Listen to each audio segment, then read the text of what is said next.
It started with a single email, innocuous at first glance.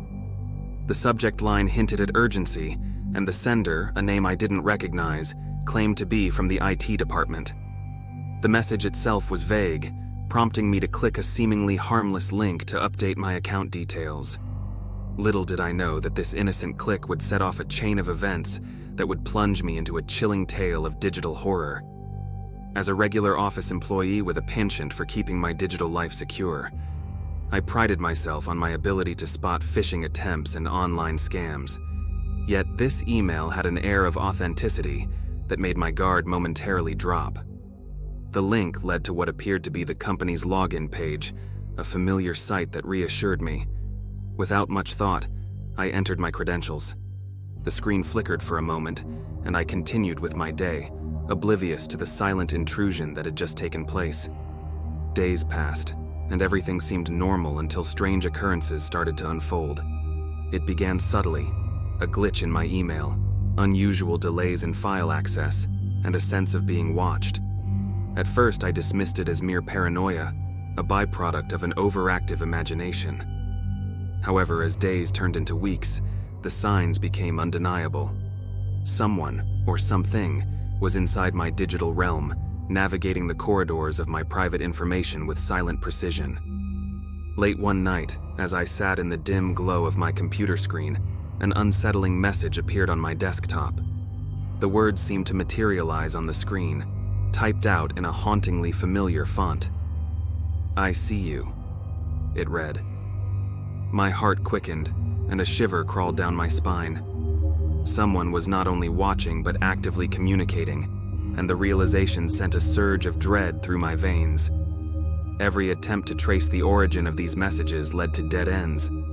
The IT department, despite their best efforts, couldn't pinpoint any unusual activity on the network. I felt like a character in a suspenseful thriller, a pawn in a game where the rules were dictated by an unseen adversary. The eerie messages continued, cryptic phrases, personal details, and references to my daily life. It was as if the intruder had access to the inner workings of my mind. Panic set in, and sleep became elusive. The boundary between the virtual and the real blurred, and the lines of my life felt invaded. As the hacker's messages grew bolder, a sense of powerlessness gripped me. I changed passwords, enabled two-factor authentication, and even considered abandoning my digital life altogether. Yet, the silent intruder persisted, always one step ahead of my feeble attempts to regain control. One day, a message appeared that sent a chill down my spine. It detailed a recent conversation with a friend, a private exchange that had never left the confines of our trust. The hacker had breached not just my digital fortress, but the very essence of my personal life. The violation felt visceral, a breach of trust that transcended the digital realm. With a newfound determination, I sought the help of cybersecurity experts. Their investigation uncovered a trail of breadcrumbs that led to a dark corner of the internet. The hacker, it seemed, was part of a larger network, a clandestine collective that thrived on infiltrating lives for reasons unknown.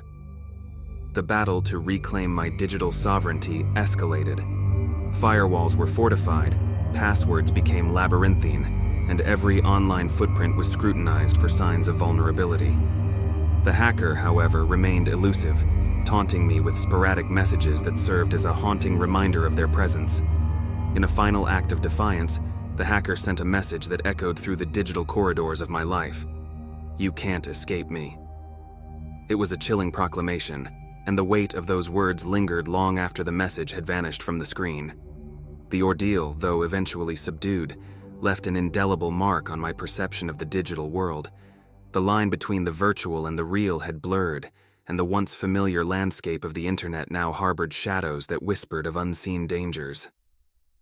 As I navigated the online realm with newfound caution, I couldn't shake the unsettling realization that the silent intrusion, once a harrowing chapter in my life, could be a precursor to a future where the boundaries of privacy are tested and the digital realm becomes a haunting landscape of unseen threats.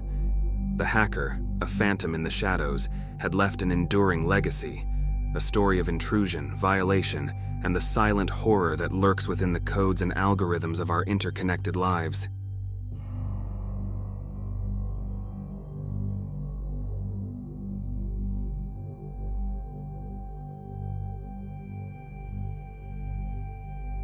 In the labyrinth of the digital world, where every keystroke leaves a trace and privacy is a fragile illusion, my seemingly ordinary life took a sinister turn. It all began with an innocuous click, an invitation to a world of shadows that would unfold into a harrowing tale of survival against a relentless adversary. The email arrived under the guise of urgency, claiming to be from the IT department of my workplace. An attachment beckoned me to click, assuring me it was a routine security update. Unbeknownst to me, that click opened a door to a nightmare, the consequences of which would haunt my every waking moment. Days passed, and the initial tranquility of my digital life remained undisturbed. However, beneath the surface, an unseen force was awakening. The first inkling of the intrusion manifested in peculiar ways: a flickering cursor, a delayed response, and an unsettling sense of being watched. It was as if the walls of my digital haven were closing in. One night, the illusion of normalcy shattered. My computer screen flickered to life, displaying a message that sent a chill down my spine. In an ominous font, the words materialized: "You thought you were safe." Panic set in as the screen faded to black, leaving behind an unsettling silence. The following days blurred into a relentless struggle for control. The silent adversary toyed with my psyche, sending cryptic messages that hinted at a deep understanding of my innermost fears and secrets. Every attempt to reclaim my digital fortress met with cunning resistance, and the more I fought, the more the shadows closed in. As the invasions escalated, so did the threats. Personal information surfaced in the messages, details only someone intimately familiar with my life could possess. The hacker reveled in this psychological warfare, turning the virtual realm into a battleground for my sanity. Sleep became a luxury as the hacker's messages invaded my every waking moment. The walls of my reality crumbled, and a suffocating paranoia took hold. I questioned the authenticity of every online interaction, wondering if the eyes of the unseen adversary were scrutinizing my every move. One night, as I navigated the familiar corridors of the internet, a chilling realization struck. The hacker had penetrated not just my digital world, but the very fabric of my existence. They knew the intricacies of my relationships, my daily routines, and the vulnerabilities that lurked within my mind. The violation felt akin to a psychological autopsy, an unwarranted dissection of my life. The battle for control intensified, with each attempt to fortify my defenses met by an unseen force that adapted with malevolent ingenuity. I enlisted the help of cybersecurity experts, but the hacker's tactics surpassed the conventional measures. It became a game of survival in the digital wilderness, where every move was anticipated and every attempt at escape met with calculated resistance. One day, as I grappled with the relentless intrusion, a message flashed on the screen: "I am you." The words hung in the air, a chilling echo of the hacker's dominion over my digital identity. The fight for survival transformed into a battle against a malevolent doppelganger that mirrored my every move. Desperation led me to the dark corners of the internet, seeking allies in the form of hacking collectives and cybersecurity vigilantes. The digital realm became a battleground where the lines between right and wrong blurred, and morality succumbed to the ruthless pursuit of survival. As I delved deeper into the shadows, the hacker's retaliation escalated, turning the online battlefield into a war zone where every victory was met with a counteroffensive. The climax of the struggle unfolded in a virtual arena, a showdown that would determine the fate of my digital existence. As lines of code clashed and algorithms collided, the hacker's true identity remained elusive. In a final haunting message, they declared, "You can't escape your own shadow." The screen faded to black, and a deafening silence engulfed the room. It was over, or so it seemed. The digital battlefield, scarred by the remnants of the struggle, returned to an uneasy calm. The echoes of the hacker's taunts lingered, a haunting reminder of the fragility of the digital veil that separates our lives from the unseen forces that lurk in the shadows. As I emerged from the ordeal, forever changed by the battle against an intangible adversary, the digital world seemed like a treacherous landscape. The once familiar corridors now harbored the scars of a darker reality, a reality where survival meant navigating through the web of shadows that concealed unseen threats.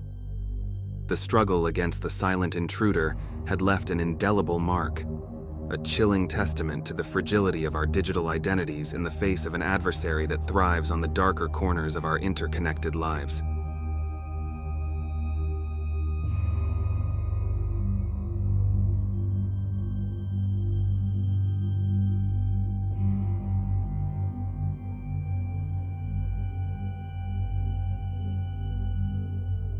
In the relentless world of journalism, where deadlines are the lifeblood of our profession, my ordinary life morphed into a perilous struggle against an unseen adversary.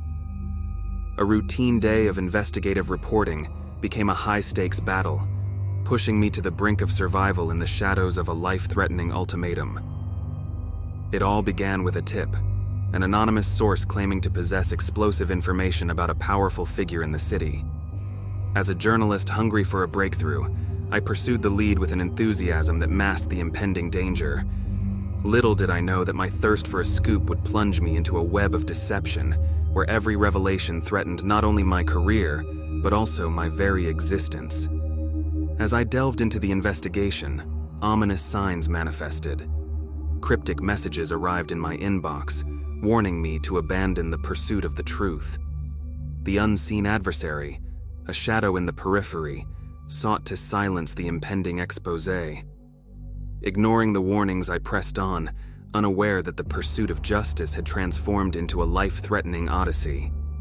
Late one night, as I sifted through confidential documents, a message appeared on my screen. "The deadline approaches," it read, a chilling reminder that my pursuit of the truth had set in motion a countdown to a life-threatening confrontation. Panic set in as the gravity of the situation dawned on me. I was entangled in a perilous game with an adversary who played for keeps. The messages escalated, detailing aspects of my personal life that had no relevance to the investigation. The unseen adversary sought not only to thwart my journalistic endeavors, but to unravel the very fabric of my existence. Sleep became a distant memory as the digital threats translated into a visceral fear that permeated every waking moment. A final message arrived, outlining a clandestine meeting at a desolate location. The terms were clear: abandon the exposé or face life-threatening consequences. The shadows of the deadline loomed large, and the battleground expanded from the digital realm to the physical, where survival would hinge on deciphering the cryptic game being played. The rendezvous unfolded in the dead of night, a desolate alleyway that echoed with the haunting whispers of an impending confrontation. The air was thick with tension as I navigated the dimly lit location, acutely aware that every step carried the weight of an unseen peril. Shadows danced in the periphery, and the echo of footsteps became a haunting reminder of the imminent life-threatening showdown. As I reached the designated spot, a figure emerged from the darkness, a silhouette that embodied the unseen adversary. The air crackled with tension as the physical confrontation began, a battle that echoed journalistic warfare but carried the visceral weight of survival. Every move became a calculated dance of evasion and retaliation. Adrenaline surged as the fight intensified, each moment etched with the looming threat of life-altering consequences. The unseen adversary, driven by a determination to protect their secrets, fought with a ferocity that mirrored the desperation of a cornered beast. In a desperate surge of determination, I managed to gain the upper hand, unmasking the adversary in the dim light of the desolate alleyway. The revelation, however, was as unsettling as the life-threatening ordeal that had preceded it, an influential figure driven by a ruthless pursuit of power and a willingness to extinguish any threat to their empire. The aftermath of the physical confrontation left me battered and bruised, but the adversary's dominion over my life had crumbled. The shadows that had cast a pall over my existence retreated, and the digital realm slowly returned to a semblance of normalcy. The life-threatening ordeal, both digital and physical, had come to an end, leaving behind scars that transcended the boundaries of journalistic pursuits. As I emerged from the harrowing experience, forever changed by the battle against an unseen adversary, the world of journalism seemed like a treacherous frontier. The once familiar corridors now bore the marks of a life-threatening struggle, a stark reminder that survival in the relentless pursuit of truth comes at a cost that transcends the boundaries of deadlines and exposés. The adversary, once a shadowy figure in the periphery, had been unmasked, but the scars of the life-threatening ordeal lingered, a chilling testament to the fragility of our pursuit of justice in the face of an adversary who wields the power to turn the pursuit of truth into a life-threatening reality.